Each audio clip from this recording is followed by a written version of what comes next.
This is NDTV, and you're watching NDTV 24/7.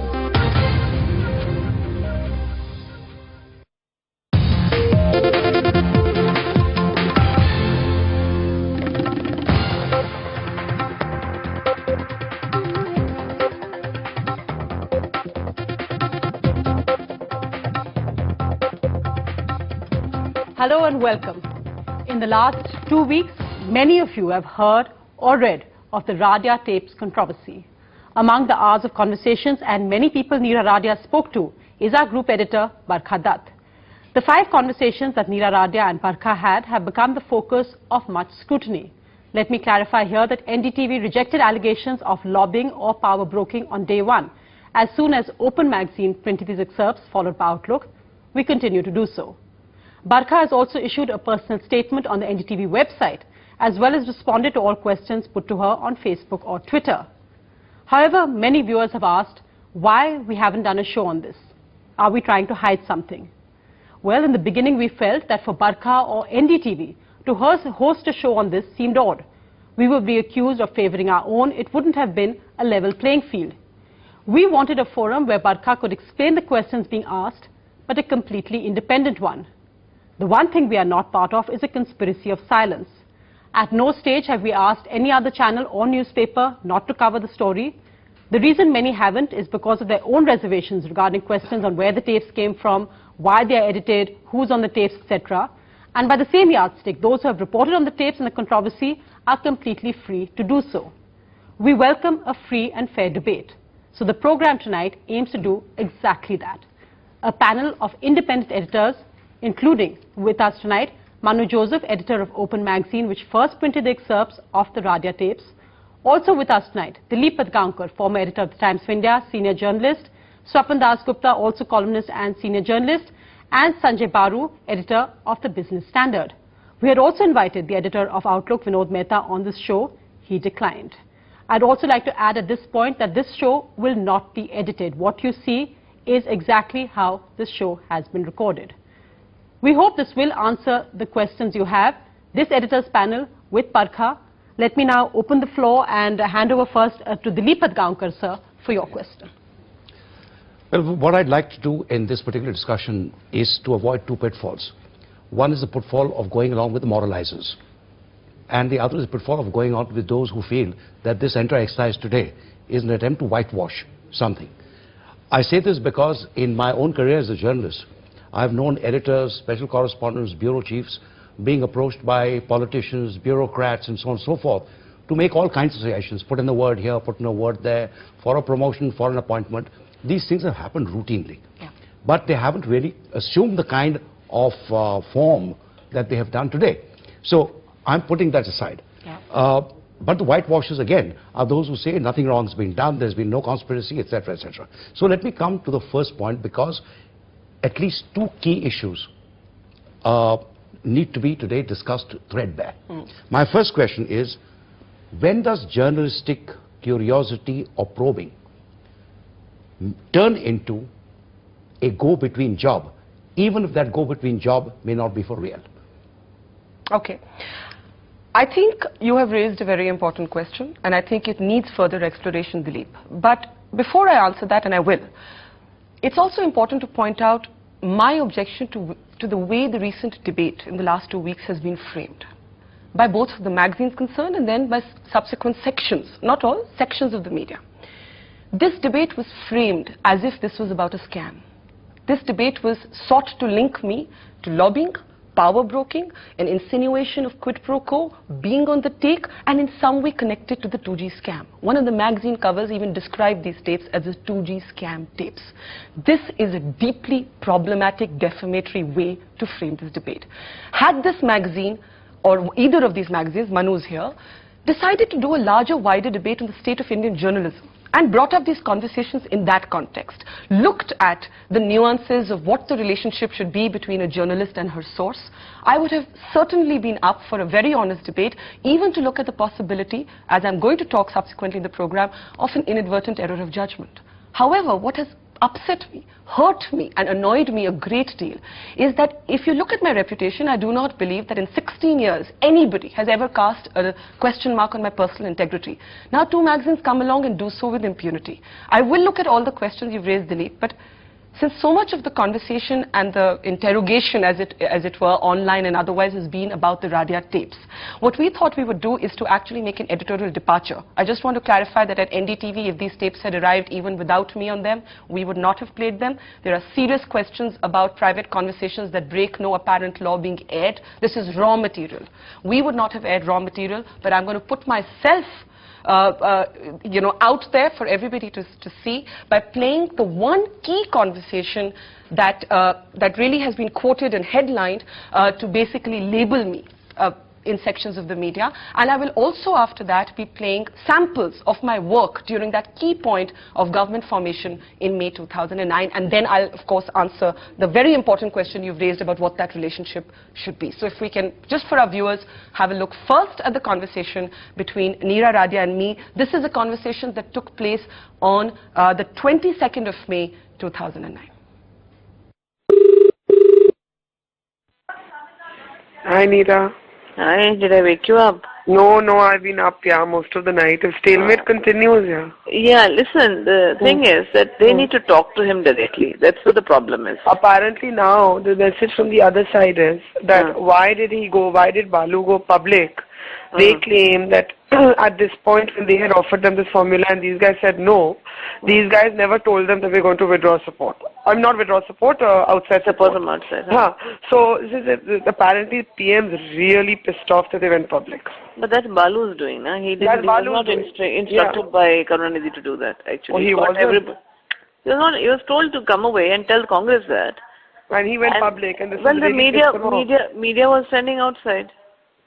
Oh God! So now what? What should I tell them? Tell me, what should I tell them? I'll tell you what it is. The problem, and I've had a long chat with both his wife and with the daughter, right? Just giving you the problem is that if Congress has a problem with Balu, if they have a problem with anyone, they need to go and talk to Karunanidhi. They have very good relationship with Karunanidhi directly. Correct. Because in front of Balu, in front of Raja, in front of Maran, they can't talk.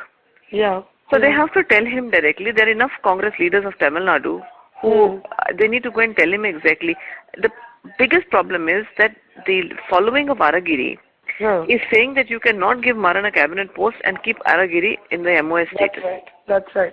Well, will Karuna drop Balu? Look, if you tell him that Balu is the only problem, I would imagine he will drop him. But you see, the problem right now is also of a choice of portfolios, no? No, they're not said anything. Their portfolios have not even got discussed. Congress claims, for whatever it's worth, that DMK wanted surface transport, power, IT, telecom, railways and health. What the palace list gaya tha? That was, Abhi Congress has offered IT, telecom, what is it called, chemical and fertilizers, and labor.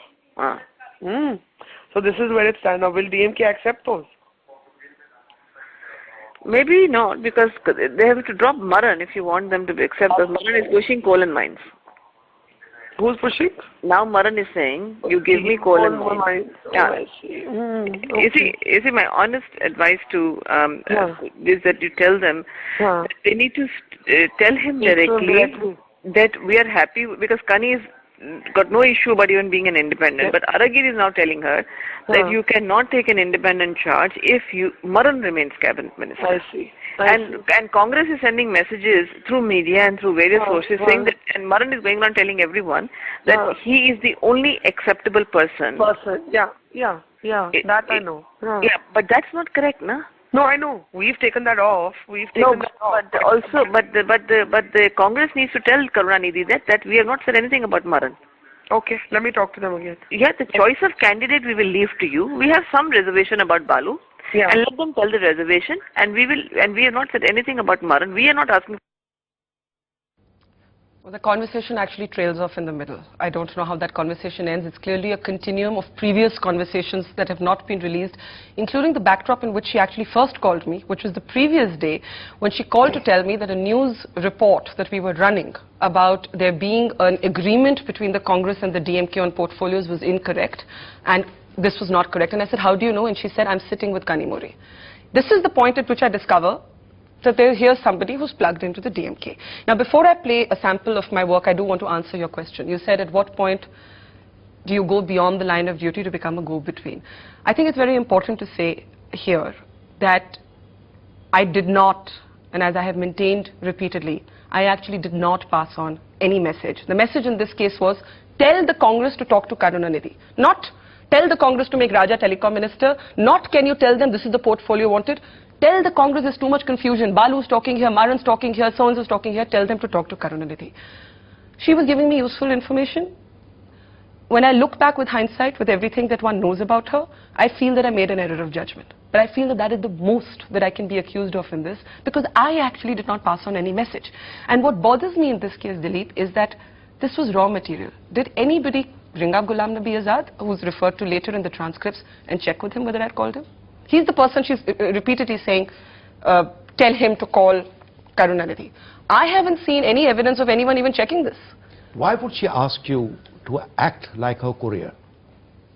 I think it is not unusual for the trading of information per se to take place in the pursuit of a news story.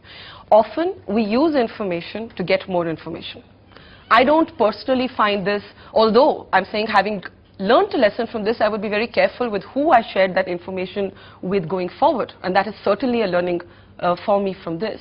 But per se, if you were to ask me as an editor, is it wrong to tell the DMK what the Congress is saying and to tell the Congress what the DMK is saying? I don't think it's always wrong. I think it depends on the content. Had I been asked to pass a message to intercede on behalf of a minister or a portfolio? Absolutely not. But suppose I say to X person in the Congress, listen, I'm getting a sense from the DMK that this proposal that you've put on is not going to work for them. What do you think? Would you be willing to look at this differently? Because this is what I'm picking up on the other side. I think we've got to look at this in a little more of a complex way. Can I come in here at this stage? Sure. Because I think on this specific issue, if you don't mind, just a couple of clarifications. Yes. Because one, you say you have not spoken to anyone, but there is a conversation subsequently where Neera Radia says, will they speak to her? And you say, yeah, and she says, who, Ghulam? Yes. And you say, yes, Ghulam. Yes. So on what basis were you making that statement? Second, you also say that Ahmed Patel says this is rubbish when she tells you. So which means you've had a conversation both with Ghulam Nabi Azad and with Ahmed Patel. So I'm not very clear when you say you did not speak to anyone. This suggests that you actually did speak to them. My second question is... Can I answer that first? Okay. Okay.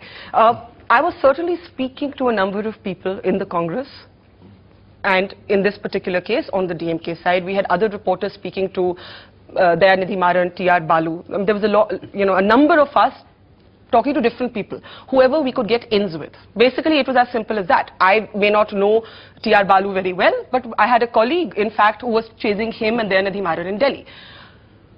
The reference to a certain Congress leader saying this is rubbish relates to information, not to message carrying. I think we have to separate those strands. She's saying to me, this is what I'm hearing from the Congress. I'm saying no. There was a tussle over, the Congress was angry because the DMK had refused to come for the swearing in, because the DMK had gone public criticizing my suggestion the government. Is that Azad I did not speak to. No, but this says yes, Ghulam, and you say, yeah, Ghulam. So on what basis are you saying that Ghulam said this? I basically am fibbing to her because she's made about 5 phone calls to me to say, have you told them to speak to her? Have you told them to speak to her? No, and I say, yeah, I've spoken. Barkha, that brings me to my second question. Manu, can I just... that Radia makes. Manu, we'll let Sanjay Balu finish, then I'll come to you right after that. And also, I just wanted to play my work also from that day. But just one more clarification, because you have said in your clarification, which has been published, that you are stringing along, and just now you also repeated that claim. Then I would have expected that you should have actually reported this, since you have picked up enough gossip to suggest that here was an attempt in the DMK, a struggle for power in the DMK. I was wondering if NDTV actually reported that, whether you reported that on that day. We certainly did. Yeah, so that, that is not very clear, because I tried to look at whatever you filed on the web. In fact, you sent me an email.